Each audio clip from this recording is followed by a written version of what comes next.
Bismillahirrahmanirrahim. Assalamualaikum warahmatullahi wabarakatuh. Alhamdulillahirabbil alamin. Wassalatu wassalamu ala asrofil anbiya'i wal mursalin wa ala alihi wa sahbihi ajma'in. Amma ba'du. Pemirsa Hikmah Zikir yang dirahmati Allah Subhanahu wa Ta'ala, dimanapun Anda berada saat ini, semoga tetap dalam lindungan Allah Subhanahu wa Ta'ala dan semoga tetap dalam kondisi sehat dan tidak kurang dari suatu apapun. Allahumma sholli ala Muhammad wa ala ali Sayyidina Muhammad. Terdapat dalam sebuah kitab doa yang dikarang oleh seorang ulama besar yang sangat warok dan baik budi, bernama Al-Alamah Abi Bakrin Muhammad Al-Walid. Suatu keterangan yang sangat menarik hati, antara lain seperti berikut ini. Mutrib Ibnu Abdullah Ibnu Mas'ud Al-Madahi menerangkan bahwa dia pada suatu hari datang berkunjung ke rumah Khalifah Amirul Mukminin Al-Mansur. Mutrib melihat wajah Khalifah penuh dengan kedukaan. Mungkin ada suatu musibah yang menimpa diri beliau. Khalifah bertanya, "Wahai saudaraku Mutrib, telah ditimpahkan Tuhan kepada diriku suatu ujian, yaitu perasaan sedih dan duka dalam masa beberapa hari ini. Aku tidak dapat menghilangkannya. Berilah aku ucapan dan doa, semoga dengan itu Allah menghilangkan dengan segera." Mutrib berkata, "Ya Amirul Mukminin, Muhammad bin Sabit pernah bercerita kepadaku bahwa salah seorang penduduk Basrah telah ditimpa musibah, menderita sakit telinga. Beberapa hari lamanya menyebabkan dia tidak dapat tidur dan tidak bisa beraktivitas seperti biasa."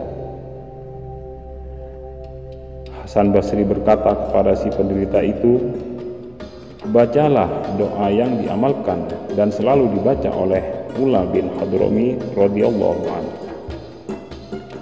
Ia pernah berada dalam kesempitan, yaitu kehabisan air di tengah padang pasir. Dan pernah juga ia hendak menyeberangi laut Bahrain bersama kudanya ketika dalam peperangan. Sedangkan kapal atau alat menyeberang tidak ada. Dan ketika itu ia bersama dengan Abi Hurairah." Khalifah berkata, "Teruskanlah ceritamu itu, hai Mutrib." Mutrib pun meneruskan kisahnya. Ketika Ula bin Hadrami sedang dalam perjalanan di tengah-tengah padang pasir, ia kehabisan air. Bahkan ia hampir mati kehausan.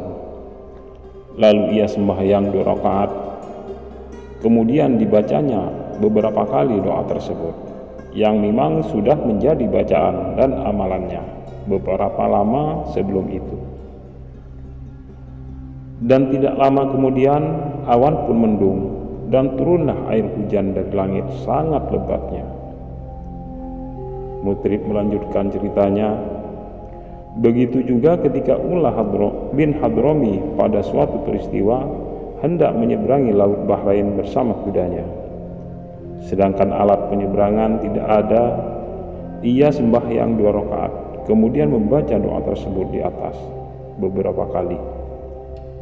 Ia menunggang kudanya dan dengan tidak ragu-ragu lalu menyeberangi laut yang luas itu dengan tidak terkena basah dan selamat sampai ke seberang. Khalifah mendengar cerita ini sangat tertarik, lalu bertanya, "Bagaimana laki-laki yang menderita sakit telinga tadi?" Mutrib menjawab, laki-laki itu membaca dan mengamalkan terus-menerus dengan tidak henti-hentinya, dengan penuh harapan semoga Allah menyembuhkan penyakit itu. Maka pada suatu hari terasa oleh laki-laki itu seolah-olah ada sesuatu yang keluar dari dalam telinganya, kemudian terbang, dan dia merasa sembuh dari penyakitnya. Bagaimana doa yang diucapkan oleh Mullah bin Hadrami? Lalu sang mutrib pun mengajarkannya. Bismillahirrahmanirrahim. Ya Halimu, Ya Alimu, Ya Aliyu, Ya Azim. Yang artinya, Ya Allah, Tuhan yang Maha Pengasih dan Maha Penyayang, Tuhan yang Maha Tahu, Maha Tinggi dan Maha Besar. Kemudian khalifah masuk ke dalam kamar ibadahnya, dan tidak lama kemudian khalifah keluar dengan muka tersenyum dan wajah gembira. Lalu berkata, "Hai mutrib, Allah telah menghilangkan kedukaanku." Dengan doa Mullah bin Hadrami itu, kemudian khalifah meminta kepada pelayan istana supaya disiapkan makanan dan minuman untuk disantap bersama dengan mutrib, sebagai ucapan syukur kepada Allah dengan lenyapnya musibah kedukaan yang diderita khalifah beberapa hari lamanya. Nah, itulah tadi yang bisa saya bagikan, semoga bermanfaat. Saya akhiri, wassalamualaikum warahmatullahi wabarakatuh.